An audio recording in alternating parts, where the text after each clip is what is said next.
Bismillah walhamdulillahi ala ni'matil islami wa kafa biha min ni'mah wa ala jami'in ni'mat.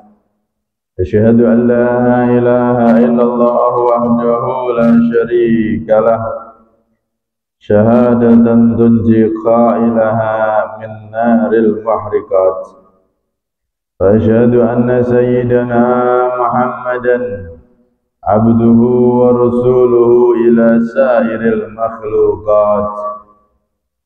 Allahumma salli wa sallim wa barik ala sayyidina Muhammadin wa amzilhul maq'adal muqarraba indaka yawmal qiyamah wa ala alihi wa sahbihi ila yaumil miqat.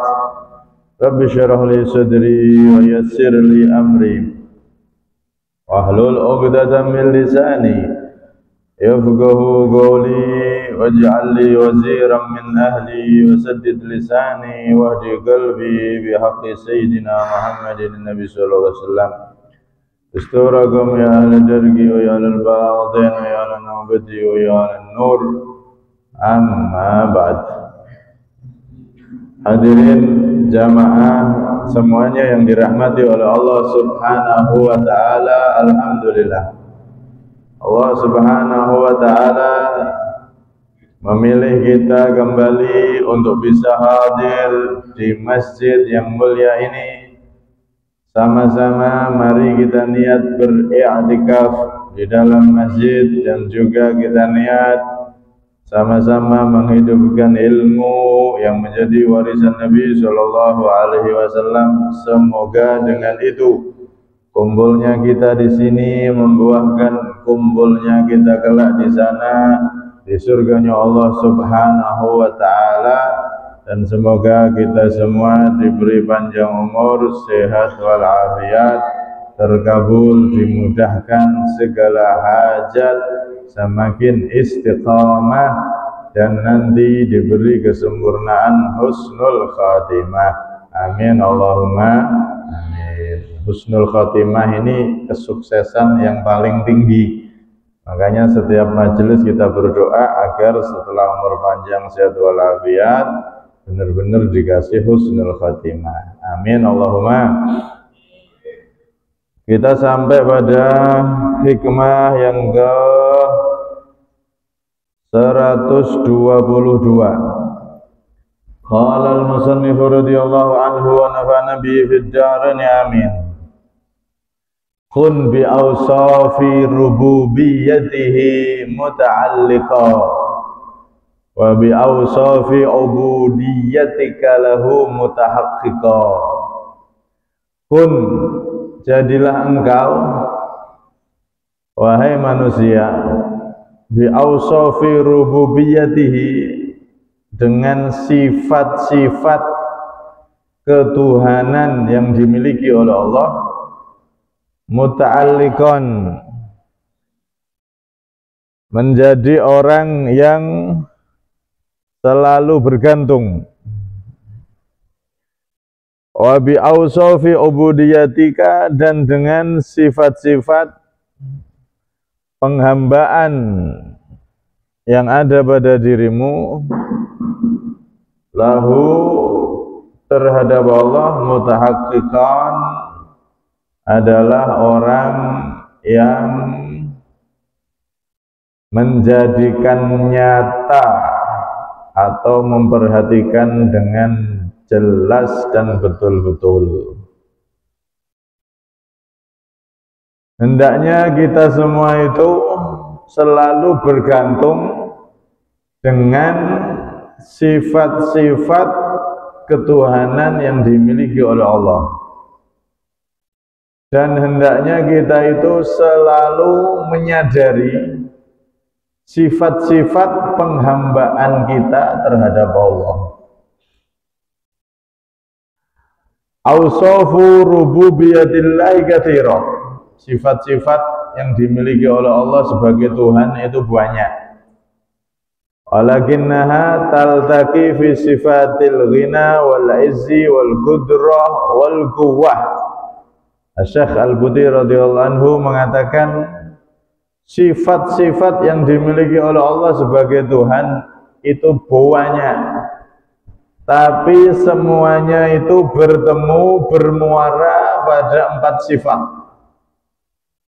Rangkuman dari sifat-sifat Allah adalah 4 sifat. Yang pertama, Al-Ghani. Allah itu punya sifat Maha Kaya, tidak membutuhkan yang lainnya.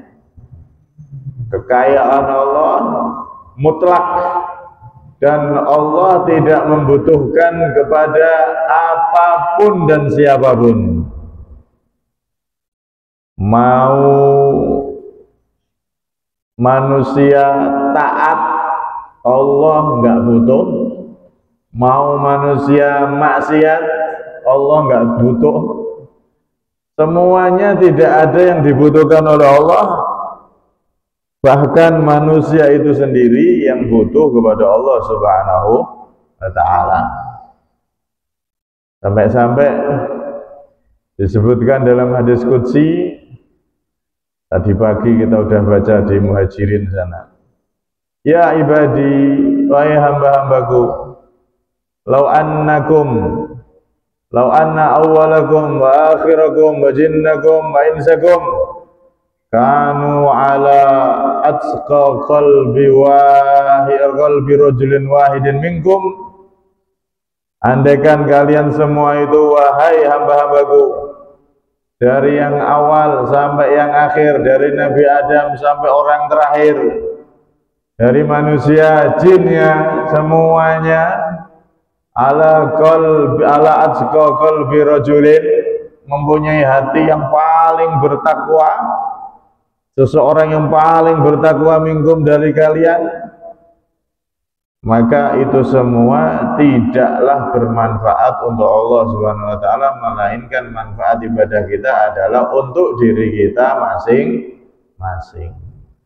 Bahkan andaikan seluruh makhluk itu punya ibadah, punya hati yang bersih seperti Nabi Muhammad SAW, semuanya kayak Rasulullah, andaikan, tapi tidak mungkin. Umpama semua manusia, semua jin, semua hamba Allah itu berhati seperti hatinya Nabi Muhammad, beribadah seperti ibadahnya Nabi Muhammad, semuanya serba seperti Nabi Muhammad, maka sama sekali ibadah mereka tidaklah menambah kemuliaan untuk Allah Subhanahu wa ta'ala, kekayaan untuk Allah Subhanahu wa ta'ala. Allah tidak butuh sama ibadah kita. Allah tidak membutuhkan kepada apapun dan siapapun. Ini sifat yang pertama, inti dari sifat Allah, Al-Ghani. Berdiri sendiri, enggak membutuhkan apapun dan siapapun. Yang kedua, Wal-Izzi. Sifatil ghina, pertama sifat ghina, yaitu kaya tadi itu, maha kaya. Wal-Izzi, dan sifat iz itu maha mulia. Allah maha mulia, jelas ya. Wal qudrati, dan maha mampu. Wal quwwati, dan maha kuat. Ini 4 sifat inti dari sifat-sifat yang dimiliki oleh Allah sebagai Tuhan. Maha kaya, maha mulia, sebab ada orang kaya yang enggak mulia. Kaya tapi korupsi, nah kan nggak mulia, diseragami orang tangkap KPK. Kemudian wal qudrah, mampu, kemampuan Allah tanpa batas. Kalau orang kaya, orang pangkat, mampunya ada batasnya. Oh, mampu membebaskan dari tahanan level nasional, tapi jadi tahanan internasional. Dia pangkatnya, dia kekayaannya tidak bisa untuk membebaskan, sudah di luar kendali. Ada batasnya. Sehebat apapun manusia, mau pangkat, mau harta, kudrohnya itu, kemampuannya terbatas. Wal quwwah, dan Allah itu maha kuat. Allah maha mampu plus maha kuat. Allah maha kaya plus maha mulia. 4 sifat ini inti dari sifat-sifat yang dimiliki oleh Allah Subhanahu wa ta'ala. Nah, kita sebagai manusia hendaknya bergantung kepada sifat-sifat tersebut. Bergantung kepada maha kayanya Allah. Kemudian kita teliti diri kita, ternyata kita ini adalah maha miskin, tidak punya apa-apa sebetulnya kalau tidak diberi kekayaan oleh Allah. Kemudian Allah itu maha mulia, kita teliti diri kita, ternyata kita ini kebalikannya, sebetulnya kita ini hina dina, tidak punya kemuliaan apa-apa sebetulnya kalau bukan kemuliaan yang diberikan oleh Allah Subhanahu wa ta'ala. Ada orang anak raja gaya datang ke Ba'du Sholihin, pas ditegur diingatkan, kamu jangan sombong, jangan gaya, jangan kakean polah. Diingatkan dengan halus, dengan bagus. Tapi si anak raja ini jangan anak raja, anak pejabat wanita itu apa nih anak raja ya. Raja sama pejabat itu beda. Kalau anaknya pejabat itu ada expirednya 5 tahun, terus gak jadi pejabat bapaknya ya dia jadi rakyat gitu. Tapi kalau anaknya raja itu seumur hidup. Raja Saudi nggak ada yang ganti sampai mati atau sampai dia pengen turun dari jabatannya, dari singgasananya baru. Kalau dia masih pengen jadi raja terus, anaknya yang nggak bisa ganti. Wong raja. Ini ada anaknya raja yang gaya, diingatkan, dinasihati sama orang soleh tersebut dengan bagus. Akhirnya metenteng. Kamu tahu siapa saya? Ya retiin anak raja, tahu semua sudah. Tapi orang soleh ini jawabnya apa? Ana a'rifuka jayyidan. Aku sangat kenal siapa kamu. Awwaluka nutfah. Engkau adalah orang yang permulaannya adalah air sperma. Enggak payu. Dilarang ilere walet. Sopo jajal sing gelem sama air yang itu. Nah, lono, jijik gila nih. Jadi uang ganteng sithik, sugih sithik, pangkat sithik, gawaya. Nah, asale sperma gawaya. Kemudian wa tahmil adirah, dan aku tahu siapa engkau ini adalah sapi tank berjalan. Kamu ini loh sapi tank berjalan. Alias kita semua manusia ini sapi tank berjalan. Ya, kalau kita lihat sapi tank bau ini itu, ya, padahal sebetulnya kita ya sapi tank. Apa nih wetenge sing majikom double melebu, ya. Sapi tank awet nih, suwe. Penampungannya tambah kata nih. Terus wa akhiruka jifah, dan engkau akan jadi di akhir hayatmu nanti jadi bangkai yang busuk. Apa yang mau disombongkan manusia ini? Awalnya sperma, hidup jalan ke sana kemari, gantengnya kayak apa, ayunya kayak apa, alah sapi tank berjalan, ngentut ya mampu, ya, ngentut terus wangi, perhen ayu, artis ibu kota, alah sepodo ae. Malah tambah biasanya wong sugih-sugih niku ambune malah tambah gak karu-karuan. Wong sing dipangan macam-macam soalnya. Ya. Terus kalau mati jadi bangkai, makanannya cacing tanah. Wajah sing ayu, glowing, dirawat, bedake tok 100 juta. Alah, kinyis-kinyis cacing ning jero tanah wis ngincer iki lho, jelangkas tak cokot pipine. Kinyis-kinyis meling, glowing. Malah nek pas dikubur Sing ngoten-ngoten niku coba pet cacingnya. Iki lho enak makanan empuk saudara-saudara. Ayo serbu, cepet. Karena itu kalau kita teliti, kita ini sebetulnya adalah siapa? Kita tidak punya kemuliaan. Kita manusia ini hina. Awalnya hina, ketika hidup ya sebetulnya hina, bawa sapi yang kemana-mana. Terus mati ya jadi bangkai, akan dimakan cacing tanah. Apa nilainya? Kita teliti diri kita. Ternyata kita sebetulnya tidak punya kemuliaan, kecuali kemuliaan yang datangnya dari sifat mulianya Allah Subhanahu wa Ta'ala. Ya. Wal qudrah, Allah Maha mampu. Terus kita teliti diri kita. Kita ini serba tidak mampu, tidak punya kemampuan apa-apa. Ya, terbatas maksudnya. Ada orang yang kaya sekaya Nabi Sulaiman, kan ono hebat sehebat Nabi Sulaiman. Orang di zaman Nabi Sulaiman itu jin, manusia, hewan semuanya tunduk sama Nabi Sulaiman. Plus setan-setan itu loh tunduk sama Nabi Sulaiman. Jadi babune Nabi Sulaiman kabeh. Itu aja Nabi Sulaiman yang kekayaannya seperti itu menguasai sak planet bumi. Dia kan raja yang menguasai seluruh dunia. Nah, ada 4 raja yang dalam sejarah menguasai seluruh dunia. Yang 2 Muslim, Nabi Sulaiman.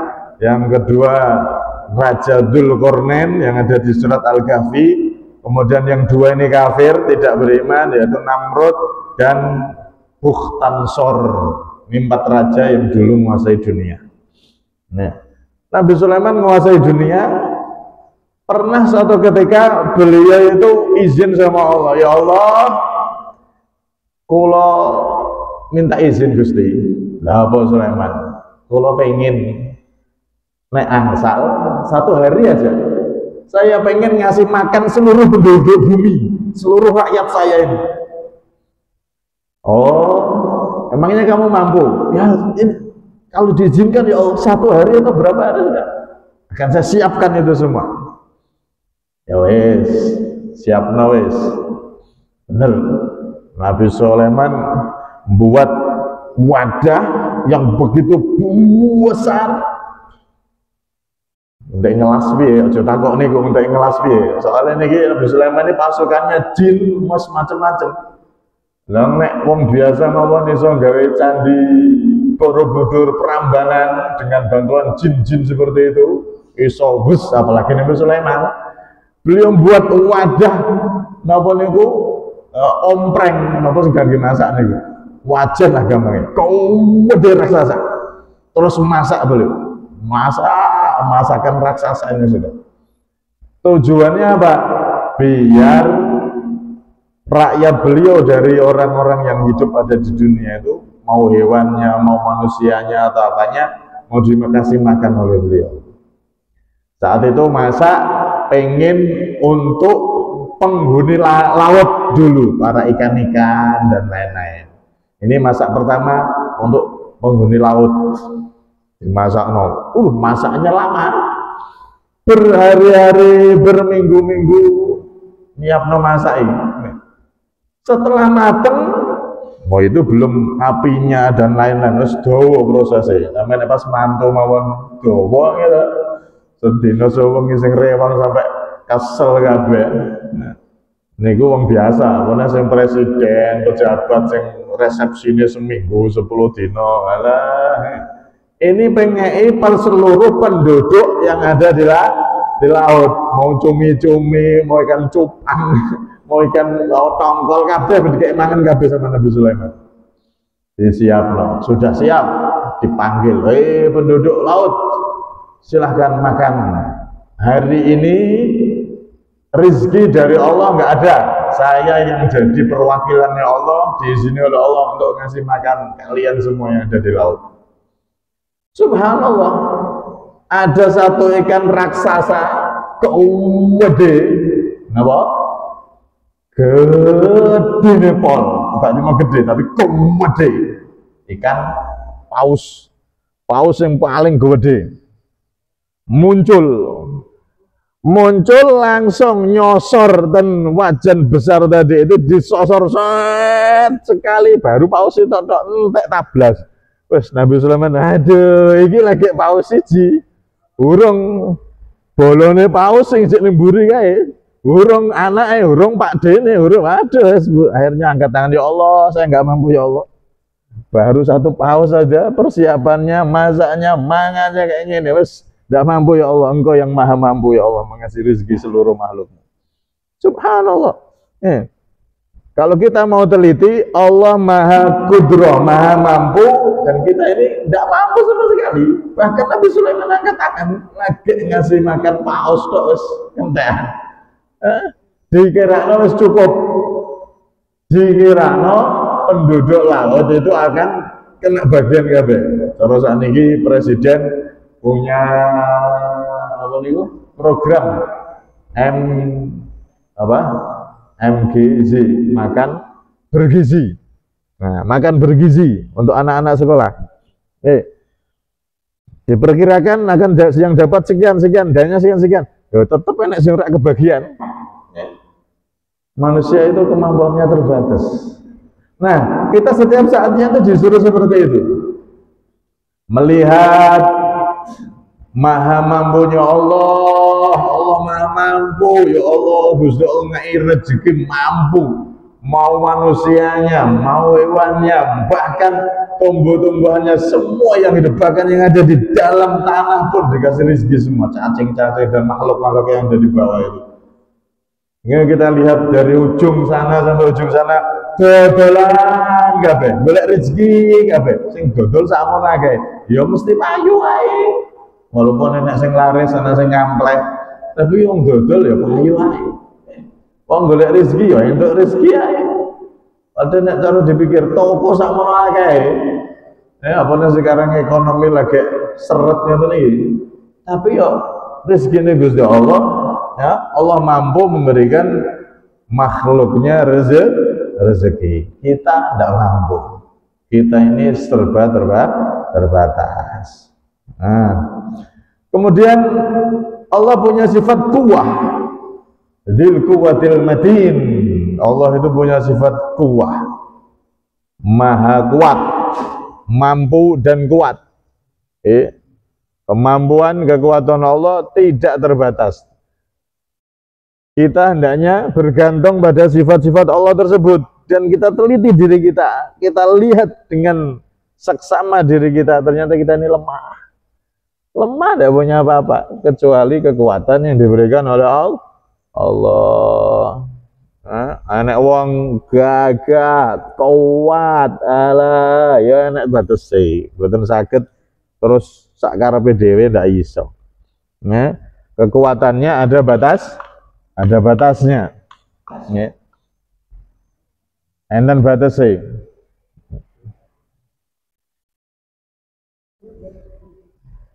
Wong sing ahli kerjane kuat, tapi ya perlu istirahat. Dan lain-lain.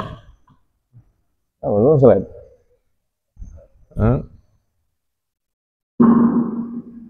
Kekuatan manusia terbatas. Allah maha kuat dan kita lihat diri kita. Kita ini super duper lemah. Maha lemah, maha nggak mampu, kita manusia.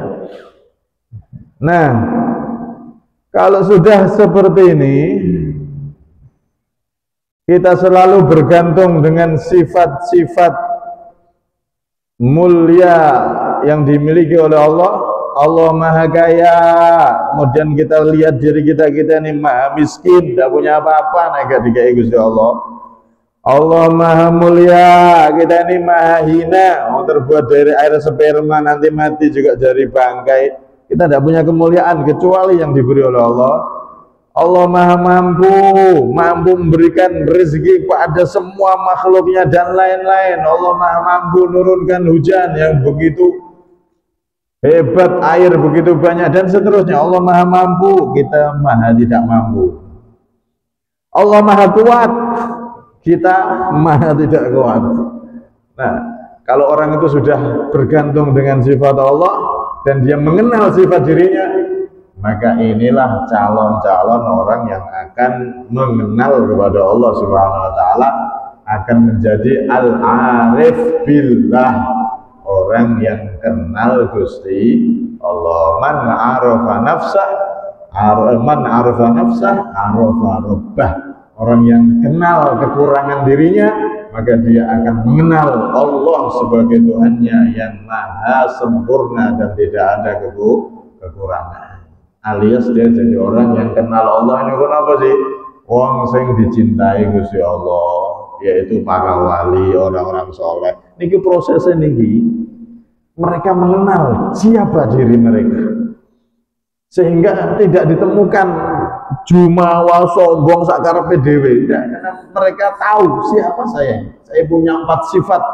Manusia ini punya sifat 4 sifat, yaitu miskin, hina, nggak mampu, dan lemah. Gusti Allah punya 4 sifat: kaya, maha kaya, terus maha mulia, maha mampu, maha kuat. Sedangkan kita ini kebalikan itu.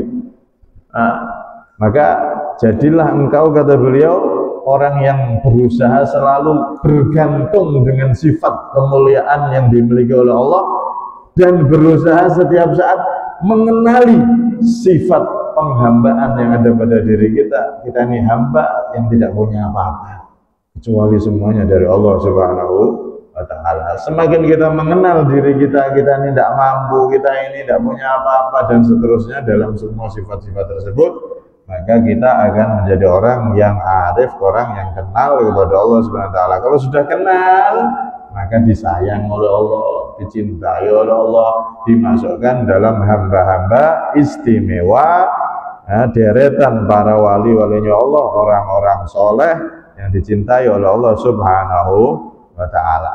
Mereka sibuk lihat diri mereka, sehingga tidak bisa lihat kekurangan orang lain. Kurang tok, ganti awak ini kurang tok, maka dia pun tidak bisa, sampai tidak punya waktu untuk melihat kekurangan orang lain. Nah, berusaha seperti itu setiap saatnya. Saat kita misal kaya, megang harta, kita lihat diri kita, ini harta titipan Allah, nah enggak dikasih Allah, aku ya enggak ada apa-apa. Sehingga menjadi orang kaya yang enggak sombong, orang kaya yang perhatian sama orang-orang yang enggak mampu. Maksudnya seperti itu. Ketika dilihat dia jadi orang mulia, pangkat misalkan, lihat diri kita, kalau enggak dititipi oleh Allah pangkat ini, saya bukan siapa-siapa. Akhirnya jadi pejabat yang amanat. Orang kalau mampu melihat itu, maka dia akan jadi orang yang baik. Kalau tidak jadi wali, jadi wong sing apik, manfaat akhirnya. Lah orang sekarang itu kebanyakan tidak melihat itu. Dia melihat kekayaannya, ini kekayaan saya. Dia melihat pangkatnya, ini pangkat saya. Saya calonan, kesel aku kampanye dari ini. Dia melihat itu punya dia, bukan dari Allah. Akhirnya ketika jadi orang kaya yang nggak manfaat. Ketika jadi pejabat yang nggak manfaat, malah manfaat korupsi sana sini, menghabiskan uang negara. Enek malah nyusah rakyat, rekening yang dibloki barang ini, semare pusing wong cilik enek meneh tanah nganggur 2 tahun mau disita negara, waduh tambah pusing wong. Lah biasanya wong niku gede tanah agak iso garap, kadang-kadang karena belum punya modal, akhirnya merantau sik pirang tahun niate ngopi garap tanah iku. Lah mulai tekan omah wis disita terus piye? Sakno makanya perlu ini sifat ini kita terapkan dalam diri kita masing-masing. Mau orang kaya, mau pejabat, mau ahli ibadah, sehingga nggak sombong dengan ibadahnya dan seterusnya. Intinya kita selalu bergantung dengan sifat yang dimiliki oleh Allah. Allah maha kaya, Allah maha mulia, Allah maha mampu, Allah maha kuat. 4 sifat ini dimiliki oleh Allah, dan kita ini memiliki kebalikan dari itu semua, alias kita tidak punya apa-apa. Kita kaya karena dikayakan oleh Allah, kita mulia karena dimuliakan oleh Allah, kita mampu karena dimampukan oleh Allah, kita kuat, punya kekuatan, punya anak buah, punya pasukan karena dikuatkan oleh Allah. Nah, enggak, kita ini bukan siapa-siapa dan enggak punya apa-apa. Sadari itu setiap saatnya, sehingga kita akan jadi orang yang manfaat dimanapun kita berada. Syukur-syukur itu bisa kita tingkatkan terus, kita hiasi hati kita dengan itu terus. Akhirnya lama-lama tiba-tiba masuk dalam golongan para wali Allah, golongan orang-orang yang dicintai oleh Allah. Amin Allahumma amin. Kurang lebihnya minta maaf. Ada mini. Assalamualaikum warahmatullahi wabarakatuh.